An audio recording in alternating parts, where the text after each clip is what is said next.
Welcome to the Autoblog Podcast. I'm Greg Migliore. Joining me today is Associate Editor Byron Hurd. We got a great show for you. We're going to talk about his experience out at VIR with the Cadillac CT4 and 5 Blackwings.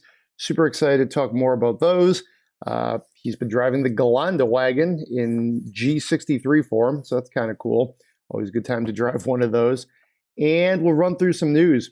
Lots of names, iconic names are coming back. We're going to break down those and what we think. So, Byron, how the heck are you, man? I'm doing pretty good. I've had a fun 6 weeks of cars here with the Blackwings and the GR86 and the G63. And the Mach 1 that I drove back at the end of July too. It's been a busy stretch here for enthusiast cars. So I can't really complain. How about you? I'm coming back from vacation. I caught 4 fish. I was pretty excited about that. And I haven't been in a press car in about a week or 10 days. So we're going to kind of let you talk about the reviews part of it. And then don't worry, listeners, I am literally driving 3 cars this week. So it's going to be a lot. You'll hear more of my verbose musings coming up. But I'm super excited to get into these Cadillacs. I think these are 2, we'll say, of the most significant cars they've done in a while. For enthusiasts. These are also the dinosaurs. These are V8 engines, track bred, to use the cliches.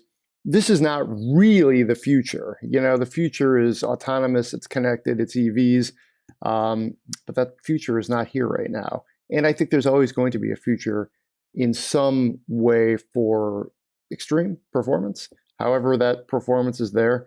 So, just my quick takeaway of these, and then obviously we want to hear what you think. These are a way Cadillac could be at its best. I'm honestly not sure Cadillac needs to have either the Blackwings or back when the V series was the top end of the Cadillac, the tip of the spear, if you will. I'm not sure they actually have to do that. I'm really glad they've been doing it for almost 20 years. I think it's awesome. I think there's other approaches. This always leads to the discussion of what does Cadillac have to do to really come back? Is it JD Power scores? Is it sales? Is it critical reviews? What is it?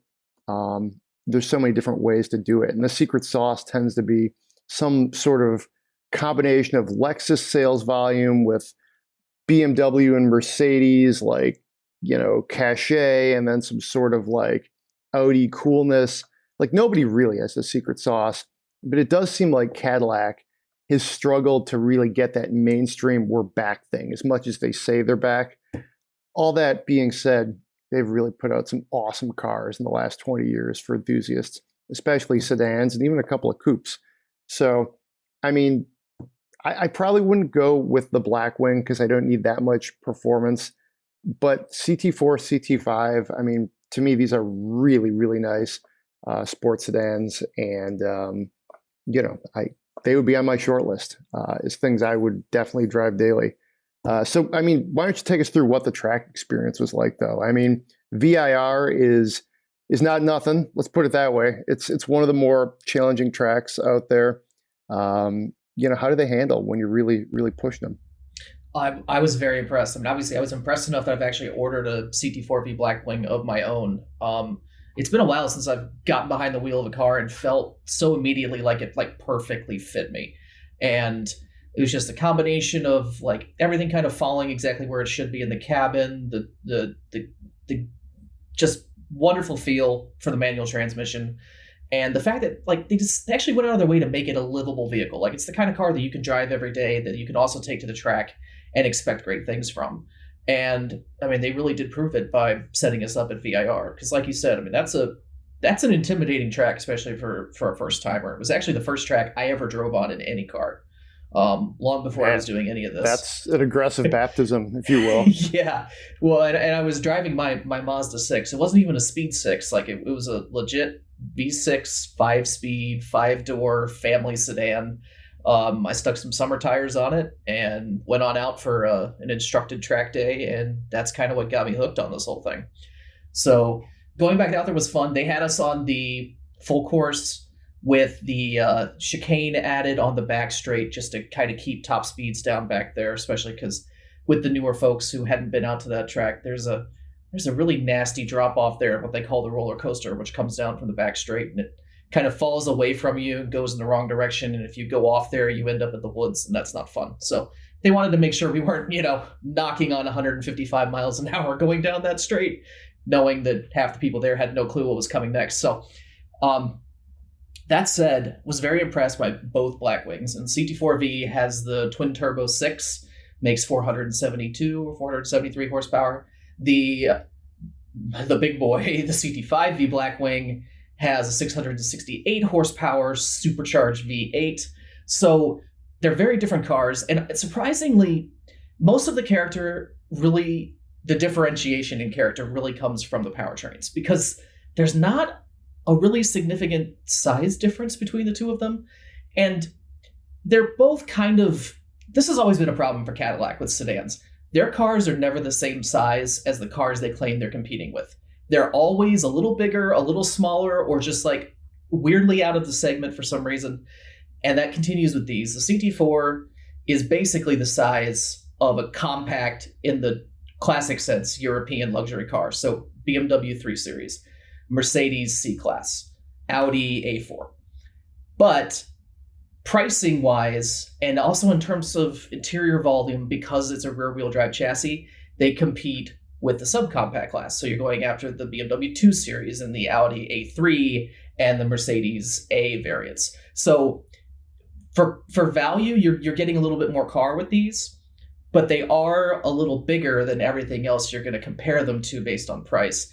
And so like the CT4, you go into it thinking, okay, Blackwing, 472 horsepower, weighs about 3,800 pounds. I mean, that's a substantial small car. And with rear wheel drive, it rotates beautifully. I mean, you get on it, it goes, it does all the tricks you'd expect from like a small, lithe sports sedan. But then you look at the CT5-V and you think, oh, it's the big one. It's got a big V8. It's going to be ponderous and heavy and slow. It only weighs about 250 pounds more than the CT4. So, realistically, you're talking about a 4,000 pound mid-size-ish in terms of like typical family sedans, but for luxury, it's still kind of on the smaller end. That's a lot of car, but you consider 4,000 pounds, it weighs less than a generic 5.7 liter Dodge Charger, and like significantly less. Like we're talking hundreds of pounds less. So for being a big car with like Hellcat level power, it doesn't carry Hellcat level weight. And it'll do 160 on the back straight at VIR if it was actually opened up for that kind of movement. So both of them are surprisingly nimble. The CT4-V, at no point did I actually think I wish this had a V8. There's nothing about that car that says to me it needs a V8. The CT5-V, though, the V8 fits it perfectly. It's just like that was the car that Cadillac has been trying to build since it introduced the CTS-V way back in, 2004, I want to say, something like that. So, it's just that concentrated essence of V, like get the most power in a reasonable rear-wheel drive package that doesn't force you into all-wheel drive because it's just uncontrollable. Big wide tires on the back, enough on front to actually like let you handle. Like it's beautiful. It's the kind of car where you can either drive it surgically, you can drive it ham-fisted and be almost as quick just because the engine will make up for all your stupidity. Or, you can drive it on the road like a luxury car, and it really does a very good job of being a luxury car. They both do. They're comfortable, they're quiet, and with the latest generation now, especially with the CT4-V coming from the ATS-V, which is where all this gets really weird because that's the car it replaced. It's much more refined, it's much more comfortable on the street, but they did bring out some of that sportiness. So, you get like the V6 growls like a performance engine, and it should, but it's very subdued most of the time. And this car is just like, you can tell it's still the ATS-V, and they've just refined out all the things about the ATS-V that weren't really ideal either for performance or for luxury. And they've also added a bunch of interior options so that you can get these equipped not exactly as well as like a Mercedes or a BMW, but you can get very nice interior seating upgrades, the fancy quilted leather and all that kind of stuff, where, before, because of the ATS-V's price point, Cadillac was just like, no, this is a sports sedan first and luxury sedan second, so we're not really going to focus on the interior. And they've addressed that with this, and that, well, if you want the interior, you can add it on. But for its, their loyal fans who are coming back from an ATS-V and like, yeah, we want this but more, Cadillac's saying, okay, well, you can have it exactly the way you had it before, just cleaned up and refined, or you can add on some more luxurious appointments, make it feel a little more competitive with the Germans. It's a really nice balance, I think, because at this point, compared to, say, a BMW M3, it starts significantly cheaper and it maxes out significantly cheaper, but there is a lot of overlap. Like once you get to about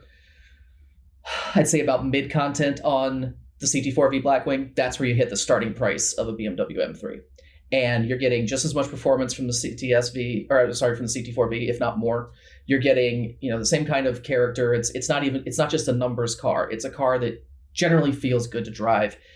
It was absolutely spectacular to take it out there, and getting those things up to the 4V up to 140 or so on the front straight, and the 5V up a little closer to 150. I mean, there's just so much power in those cars, so much refinement in those cars. That platform, because they are on the same platform, just slightly stretched for the 5, is just a beautiful handling platform, and it has been for the longest time. It's an evolution of the same chassis that brought us the Pontiac G8 way back, and of course all the Holden variants that were sold in Australia, and then the SS that we got at the tail end of production of that platform. And everything about that was condensed, concentrated for Alpha, which is the platform that we have now under the Camaro. I mean, it's beautiful. And we've actually been talking about this in our work chats today. We're like, everything about that platform is fantastic, and we don't understand why people don't buy more of the cars that are built on it. And it's because, as we've kind of concluded, like they are very enthusiast oriented, and a lot of the strengths of those platforms really aren't realized by your everyday buyer. They don't need the sharpest handler. They don't need the best, rotation. They're just trying to drive to work. They don't think about those kinds of things. They get into Camaro and it's cramped and small. They get in a Cadillac and it's not as luxurious as a BMW or Mercedes-Benz. That's all they see. And I can understand that, especially people who don't care as much about the things that matter to us as enthusiasts just aren't going to be as excited about these cars. But it is, like you said, important that they exist because, someone's got to build them, right? There's obviously demand for them, and Cadillac sold out their allocation for the 4 and 5V Blackwings for the first model year. And they'll probably build them for at least a few years, really, as long as people are willing to continue ordering them. They'll try to keep building them until they just, finally have to get rid of their sedans altogether, which unfortunately feels inevitable at this point. So, if they were going to keep their sedan platform around, they would have decided to keep that twin turbo Blackwing V8 engine, which has nothing to do with the Blackwing models, somewhere in the portfolio. And they've just abandoned that entire push. Everything that they did under the old, we're going to go after the best of the European sports sedans and luxury sedans in the world mission, that's just gone now. So, we're left with this nice collection of kind of artifacts of that attempt that was never really seen through all the way. But fortunately, like what we got out of the program, as far as, as enthusiasts and as buyers, was very good. I mean, they really kind of took Cadillac's engineers off the leash with this and said, you've got the ATS-V, make the best ATS-V you can make and make the best CTS-V you can make. Here's your branding, go have fun.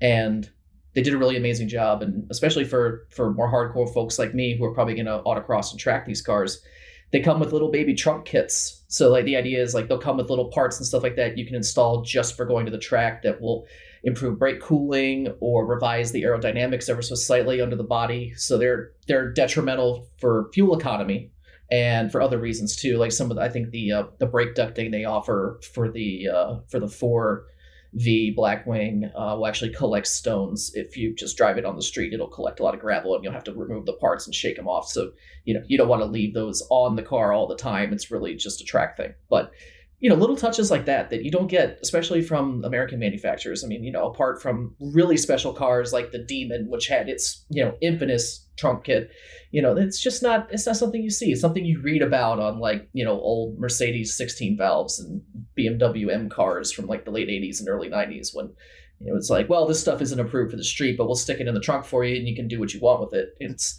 kind of nice to still get something like that. It feels like you're involved in making the car better before you go out and take it on a track or take it through an autocross course. So little things like that really appeal to us and just don't appeal to anybody else. And so it's really it helped me get a lot more excited about these cars than I was even just from experiencing them behind the wheel. It's really kind of the more you describe the Blackwings, the more it really feels like such a subset of like buyer, like they come with like trunk track day things, and just all the performance and even the way they're sort of like set up as far as size and the way they like kind of like bleed over into different segments. That's actually, I think, very interesting, just even looking at the CT4 and CT5 in general, because Cadillac has long argued, I went on the CT6 launch, years ago at this point, and they admitted that that was kind of a tweener between like say a 5 Series and a 7 Series. Size-wise, it wasn't that much different, but it did kind of just float over. And they would always argue, well, if you want 7 Series content, pay more. We have that for you. If you want like a 5 Series car, well, this one's actually not that much bigger. And, you're probably still going to be driving it and might want a car that's slightly smaller than, say, the 7 Series or the S-Class. So we have that for you, and we can actually get it at your price point. They've sort of argued, hey, the consumer doesn't shop the way auto journalists shop on many different levels. They're going to look at maybe a big sedan, then like a compact crossover, then maybe a mid-size crossover, and then like, a Jeep or a Subaru gets thrown in there just because those are the two brands that everybody thinks they're in the market for. And that's just the way the world works. It's not the way like we neatly break things down and like, our buying guides and our comparisons. And I think there's some truth to that, to be quite honest. To be very self-aware as an automotive journalist who always naturally tries to compare apples to apples and oranges to oranges. That's not how people work. I mean, frankly, when I'm looking for cars for my family, that's not how I think. It's like, well, that's cool. We might want that. Okay, but it's a little small, but we still kind of want it. So let's move this thing in here and look at the cost. Anyways, so I think Cadillac's not crazy to do it this way. And I think, especially with their lineup of sedans is small and likely not going to get any larger, you got to sort of zone up, if you will, rather than try to like play man-to-man against Mercedes and BMW. I think that does make some sense, I don't know. When I look at these cars too, I think they're amazing from a style perspective. I think when you saw Cadillac move from like the ATS and the CTS, which in some ways were very severe designs, I really feel like Cadillac has taken these, even in the Blackwing form, and these cars are very like in-your-face machines. They still have almost like a very put together like elegance. To me, this is like what Cadillac was in the 60s when they were at their best, in my opinion. Like everybody has their favorite era of cars and car designs. Cadillac, late 50s, fins, headlights, sure. We just saw that at the Woodward Dream Cruise. But to me, when they were like really styling automobiles, look at like a 62 Coupe de Ville or something. And I sort of see echoes of that look in these cars. I'm sure I'm sure Cadillac would love it if I was linking those two cars when there really is no heritage connection. But to me, when I look at those cars, it's like, oh yeah, Cadillac was like saying, hey, we are going to build the best car in 1962 or 65 or 70, because frankly, they probably were. There was Lincoln and overseas competitors like, Mercedes would come in. But yeah, at that time, Cadillac could walk into the room and say, yeah, we own the place. And that's, to me, the confidence you're seeing in the CT4 and CT5, which is probably higher praise than I'm even intending it to be. But I just think they really got the looks right. And it's a good way to make your car look imposing, but still tasteful, Yeah. I mean, so yeah, I think these things look great. I absolutely agree. In fact, I was on the road the other day, somewhere on the highway out here, and saw a CT5-V, just a regular CT5-V in white, and it looked fantastic on the road. And I'm one of those, when I first saw the CT5, I wasn't super thrilled with some of the rear end styling elements. I'm not a huge fan of the kink in the C-pillar and some other little elements like that. But when I see it in person, that kind of like melts away into the larger design. And I think it has great road presence, and they just really nailed that classic 3-box sedan. Like it's just, it looks beautiful to me. And honestly, like there are one or two styling elements about the CT4 that I'm not super thrilled about. Like the trunk is just kind of like, once you get over like the lip of it down the back, it's just kind of dead space. There doesn't seem to be much happening there. And that's one of those things where like, if you're staring at just that in a photo of the back of the car, it's all you'll see. But if you actually look at one on the street and you step back 20 feet and you're taking in the whole car, it works a lot better. And honestly, it's been a long time since I've gotten in a car and spent about 5 minutes driving it and gone, oh, I want this. This car was built for me. And so the CT4-V was that for me, for the Blackwing in this case. But like, I drove the regular CT4-V last summer too, and I was impressed even by that car. I mean, it's still, it is what it is. It's an entry level luxury vehicle that, it's not making any bones about that. It's just, that's what you get. But the chassis is wonderful. It handles beautifully. It's one of those cars where, if they handed you one at a rental counter, you wouldn't have high expectations, but then you'd get out from behind the wheel and go, oh, wow, that was actually a really pleasant little car. I'm really glad I got to drive it. And take that formula and add a couple hundred horsepower and a manual transmission, and it gets interesting really quick. So I'm really impressed with what Cadillac's done here. And I agree with you 100% on the styling. Like looking at pictures of like the ATS-V sedan and then looking at the CT4-V sedan, and just it's amazing how much they did considering how little they were really in a position to change. I mean, the wheelbase is identical. All the hard points are exactly where they were with the ATS. It's the little things like subframe design and part of the unibody design, stuff like that's been changed. The body panels are different, but the points where the suspension meets the body and all that are identically placed. So there was only so much they could really move around. And I think they did an amazing job with what they had. I think Cadillac sort of joins the ranks of companies, almost unsuspecting companies, although I think you got to give Cadillac credit. They've been making pretty good looking cars for like 30 years now at this point, 25 years. Genesis, Alfa Romeo with the Giulia, sort of like sneaky brands that are really doing it right. Maybe some Lexus vehicles, I think. Brands that I think if you just looked at the designs aesthetically in a vacuum, you would say, wow, I think I like that better than the Mercedes C-Class or BMW 5 Series. Not everybody's going to say that, but if you take the badges off the car, some of these things look really amazing. I was at a Cars and Coffee with I think the CT5 Blackwing was there, and people were just kind of like, wait a minute, what's that? This car, what is it doing here? And this is like in Metro Detroit, where like, we've been seeing pre-pro things for over a year or whatever, and it just had this kind of wake around it. Like, wait a minute, what's this thing? So, they have a presence, and, it can be a great way to create some like real mojo for your brand. I mean, I'm in the GV70 right now that we'll talk about more in the coming weeks here on the podcast, the Genesis GV70, and it's a beautiful crossover. It looks like a wagon. Like it reminds me almost of like it would be a great alternative to some Volvos, you want a stylish thing that's not what everybody else has. Well, hey, look at this. So I think Cadillac could be that guy right now. So any final thoughts? You drove them both, you took them on the track. What else should people know about these things? I mean, I would say if you're even on the fence about ordering one, I mean, it can't hurt to reach out to a Cadillac dealer, because at this point, Cadillac's basically saying, well, if you want one, contact your dealer. The Blackwings are not going to just show up in inventory. If you're browsing on like a Cadillac, dealer search website or something like that, and you see Blackwings, that car is not going to be available for you to drive. If you want one of these, you have to order one. And that's obviously, you have to know that you want it, right? It's not something you can test drive. It's not something you're going to get a chance to like go out and sample.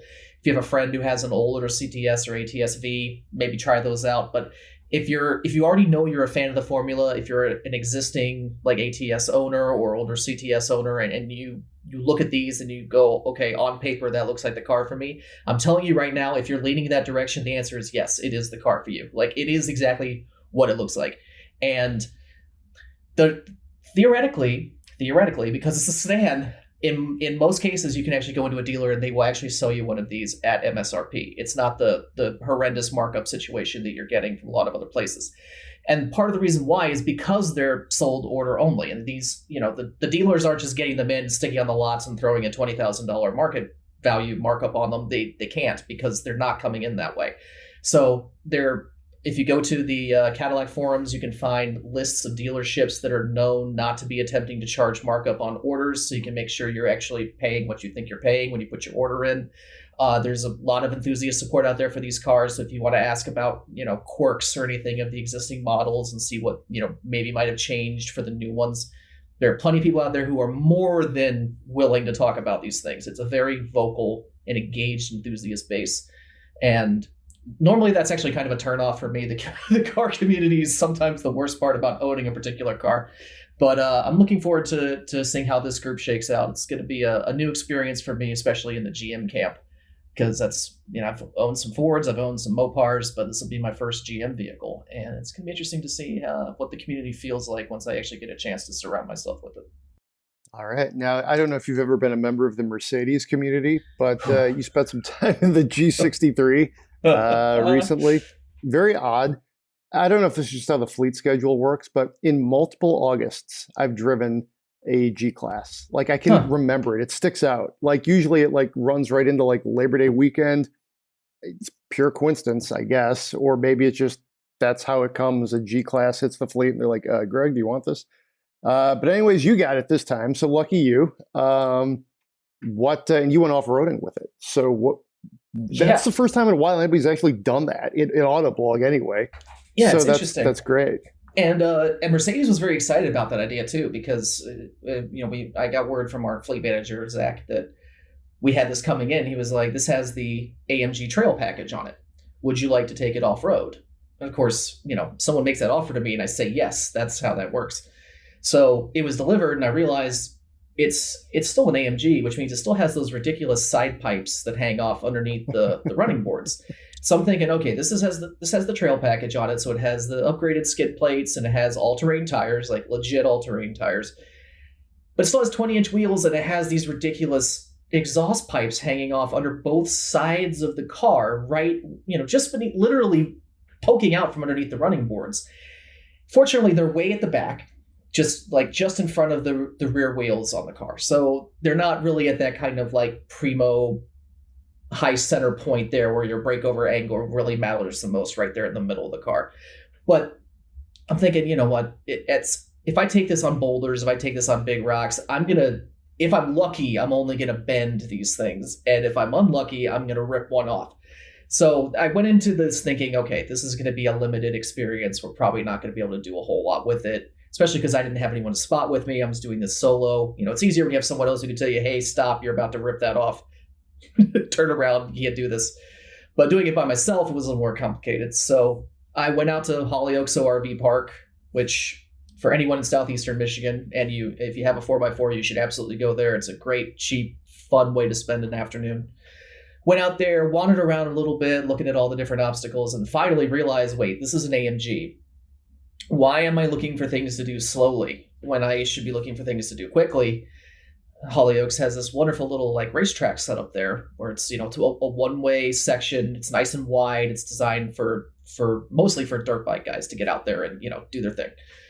They don't allow ATVs on it, but they don't prohibit full-size cars. So I decided to go play on that. And because it was a Thursday afternoon, I was the only one doing it. And that was an absolute blast, because this is it's supposed to be fast. It's deep, dry, soft sand, gravel and some small rocks and stuff like that, but nothing too treacherous. It's nicely banked, so you can like plow through the turns. You can get the tail out without having to wonder about getting caught in ruts and stuff like that.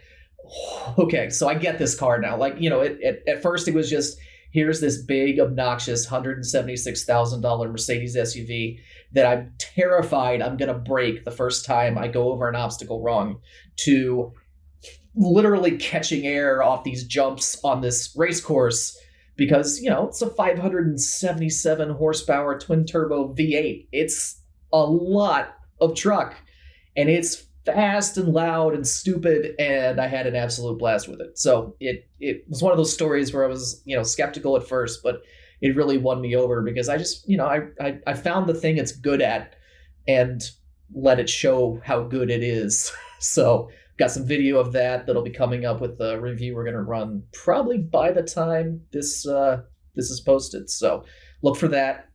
And something else to keep in mind about that car too is it's a V8 powered AMG, a V8 powered Mercedes, and it's not one of the like exclusive like hand built numbered engines you get in like the AMG GT. So that means for the 2022 model year, this car isn't going to exist. It's forbidden fruit because Mercedes doesn't have enough V8s to build these cars. So you may not get a 2022 G63 next summer when this time of year rolls around, because Mercedes probably isn't going to have one to give you. So it'll probably end up being something else that's equally silly. But it was pretty cool, like, finding out like just a couple days before we drove this thing that it was effectively unobtainium for the next year. It was like, oh, well, cool. This is something that wouldn't normally be on my radar, but it's a little more special right now because of the circumstances. And it is a lot of fun when you do the things it's designed to do with it. So I was impressed.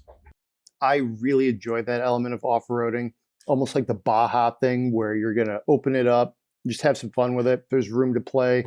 I did the Bronco out there about a month ago, same course, Hollyoaks.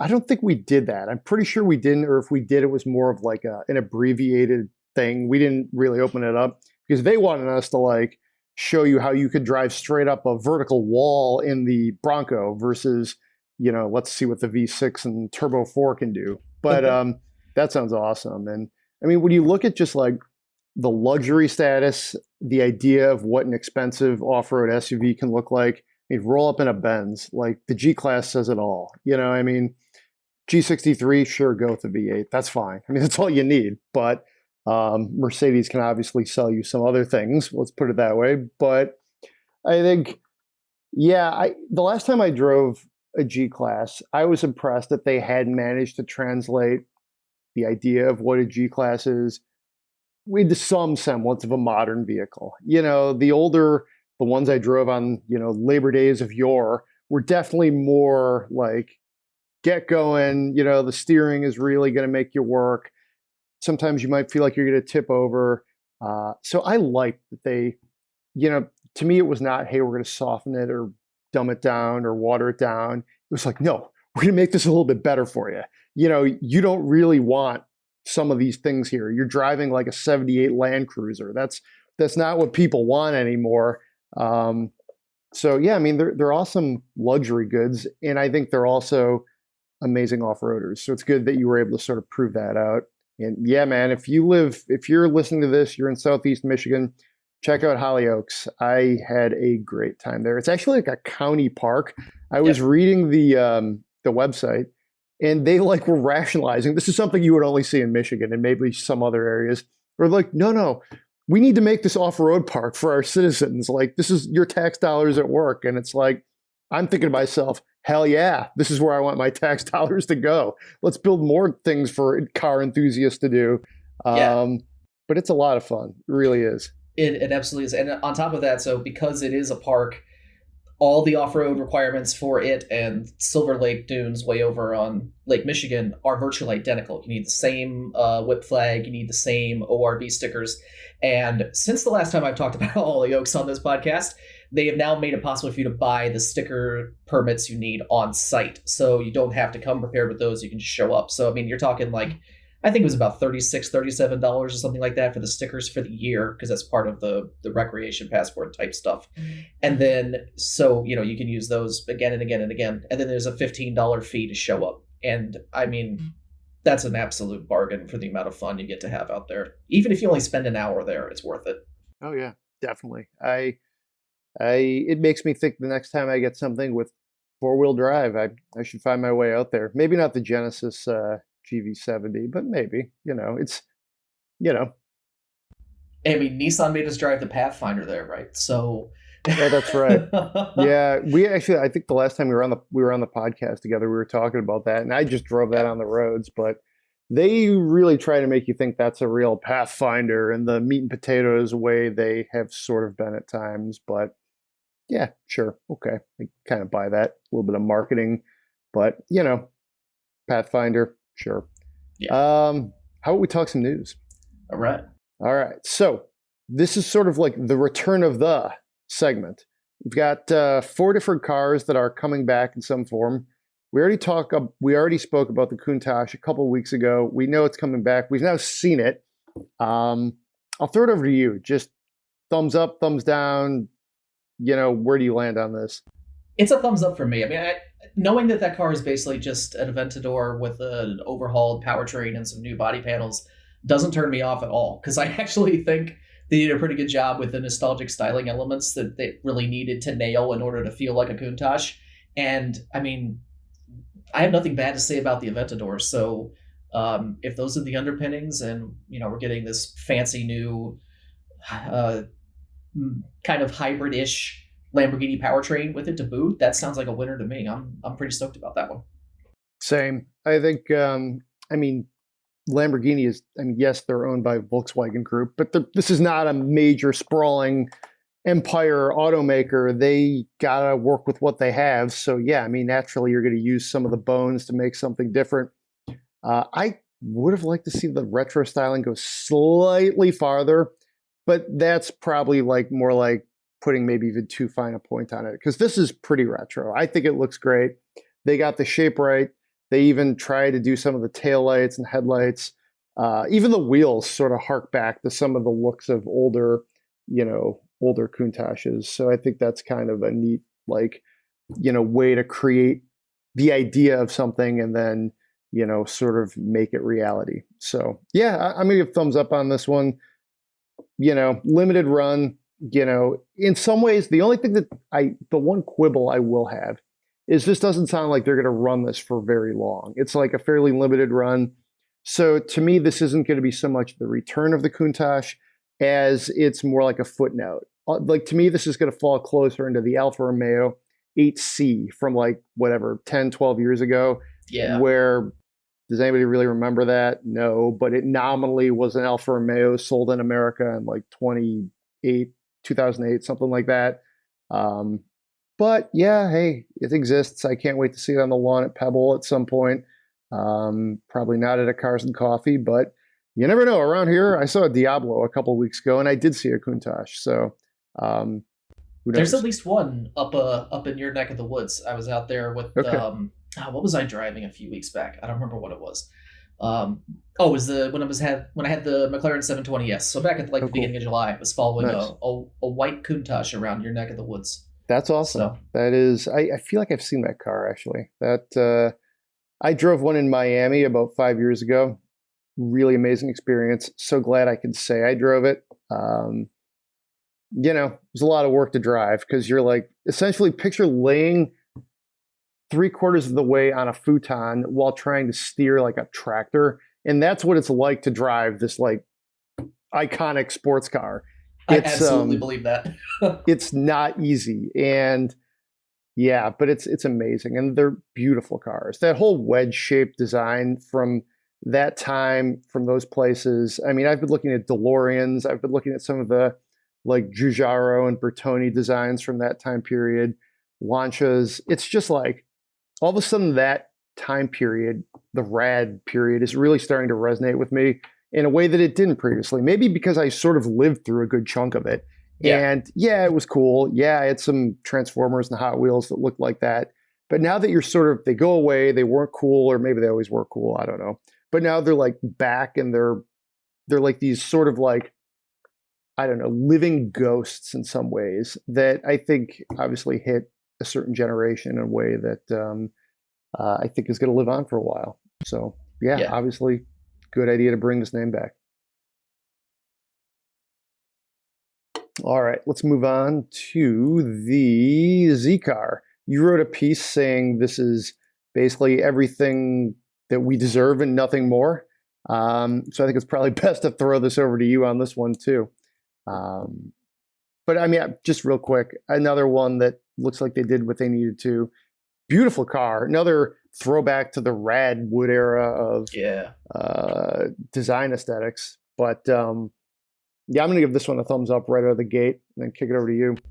Yeah, honestly, I've been kind of a low-key cheerleader for the 370Z for years, where it got kind of a rough start. It had some incidents with brake issues and stuff like that early on that kind of spooked a lot of enthusiasts, I think, and put people off the car that otherwise, like, over the past, it's been available for 10 years, 12 technically, I guess, I think, and it has only become a better deal with time because Nissan never really bumped the price up.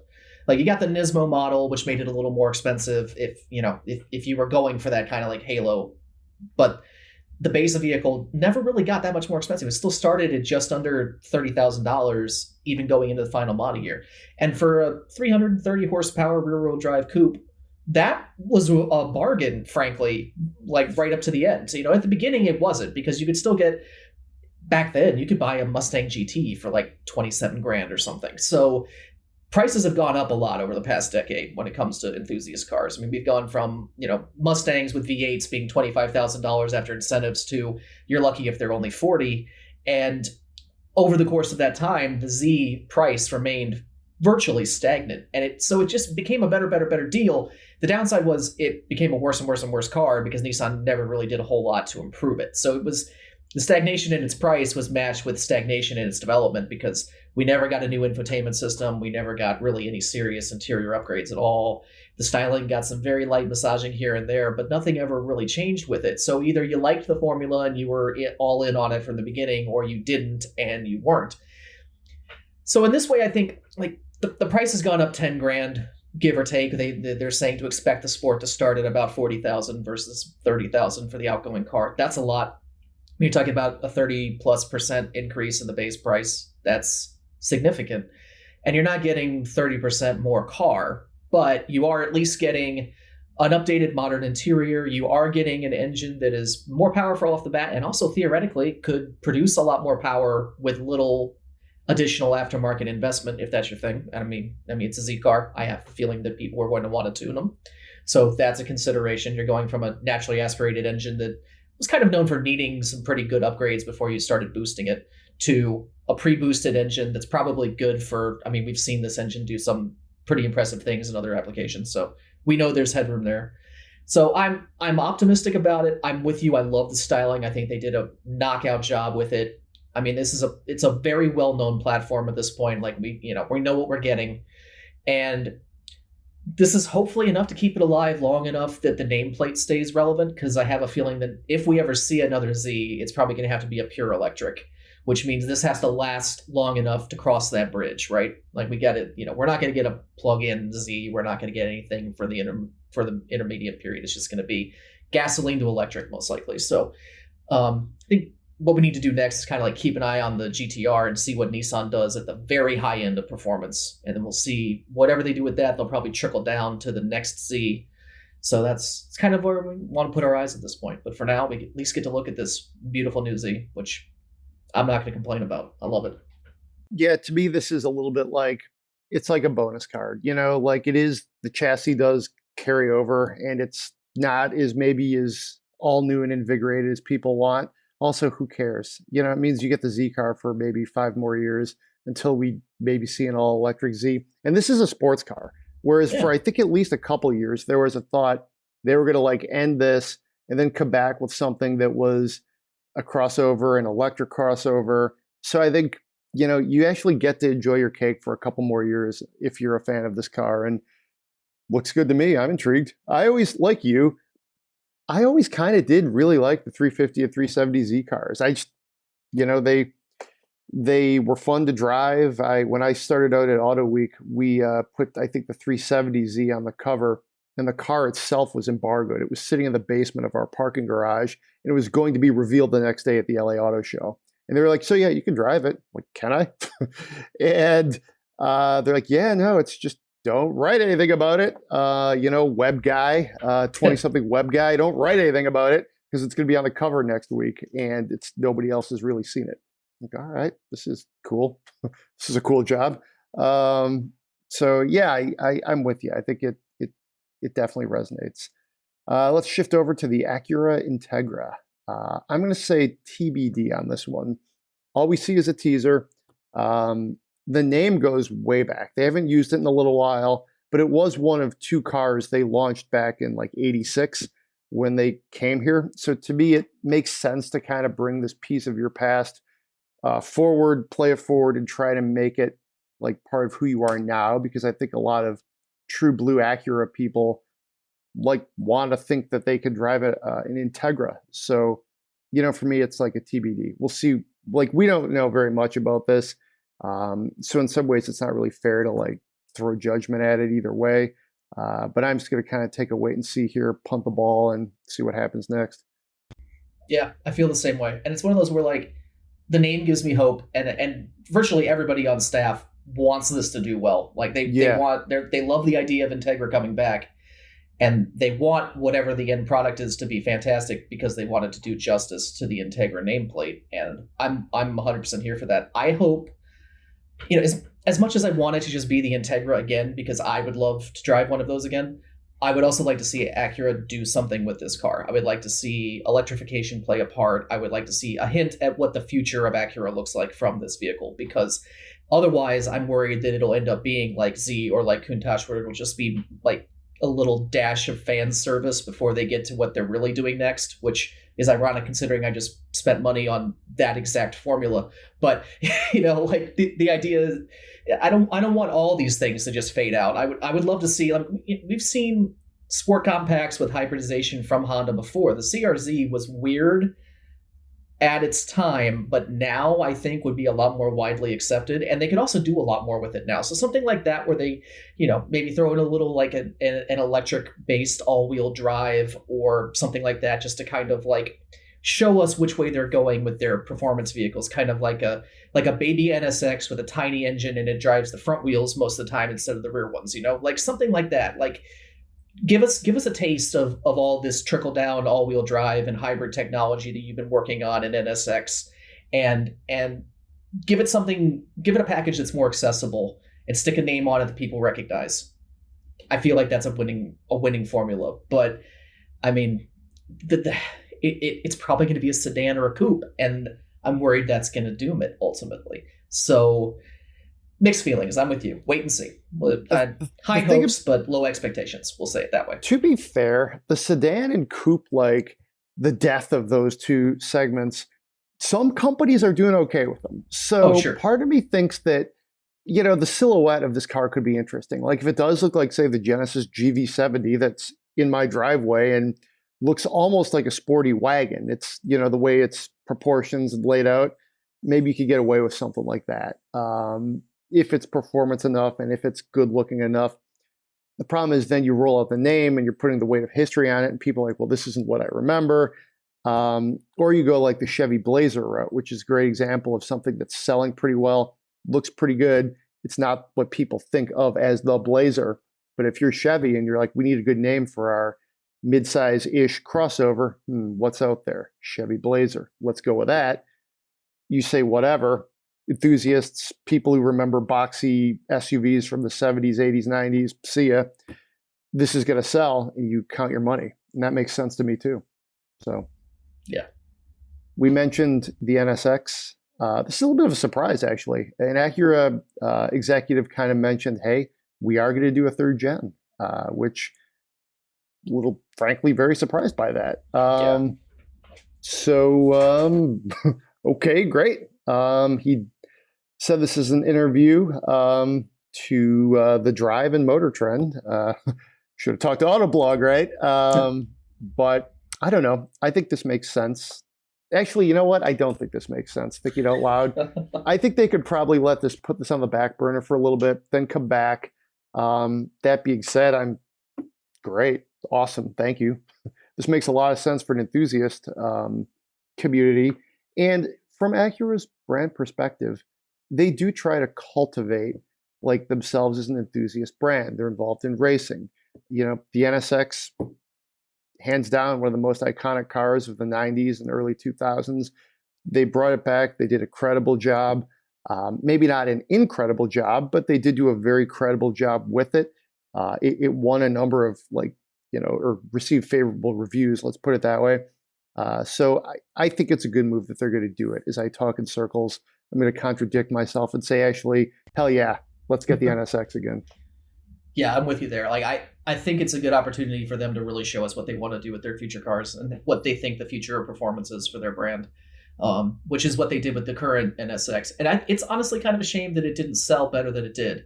And I mean, I get, the price was high for what you were getting, but I mean, we're looking at this is actually maybe now kind of the blueprint for what will be the next Chevy Corvette Grand Sport from what we were nearing, where all-wheel drive, electrified, probably in the case of the Corvette, probably just a hybrid, just like the NSX is just a hybrid.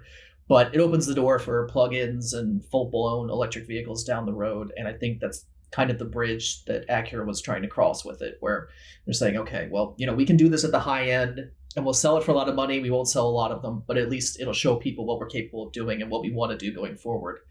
And the updated version of it with the revised suspension and everything, I think was maybe I want to say it was a 2018 or 19 model year. I apologize. I probably have that wrong. I think it was 19. Yeah, somewhere in there. I mean, after those revisions, the way it drove was wonderful. I got a chance to drive that around their proving grounds down in Ohio on their advanced handling course. And that thing flies and it feels great doing it. So it was a very good package that was underappreciated. And I think we're seeing that in the resale value of them too. I mean, they sold so few of them that, any demand is enough to keep that market afloat. But they're holding their value really well, which sucks for people like me who would love to pick one up cheap. But at the same time, it's nice to see that some people do actually appreciate it. I agree with you. That's sort of refresh, if you will. I drove it last year, right? At like sort of the start of the pandemic. And it was like literally just the best thing I could do because it's like there was nothing else to do. We were in actual lockdowns. You couldn't go anywhere. You were being told to like have your license out for in case you got stopped by the police and all that stuff. Right. So I remember driving around in the NSX thinking, this is great. Don't know what's going on out there, but I'm in this amazing sports car. Sweet. New sports car experimental. I think that actually the very idea of what this thing was can manifest itself in a new generation and maybe point the way for some new technology for Acura. And that's where I think change could be good for a storied brand. So let's leave it there. Send your questions, your spend my monies. We didn't have one this week. We'd love to get a couple more of those in. Fall spend my monies. Podcast at autoblog.com. If you like the podcast, please give us a 5-star rating on Spotify, Apple Podcasts, wherever you get your podcasts.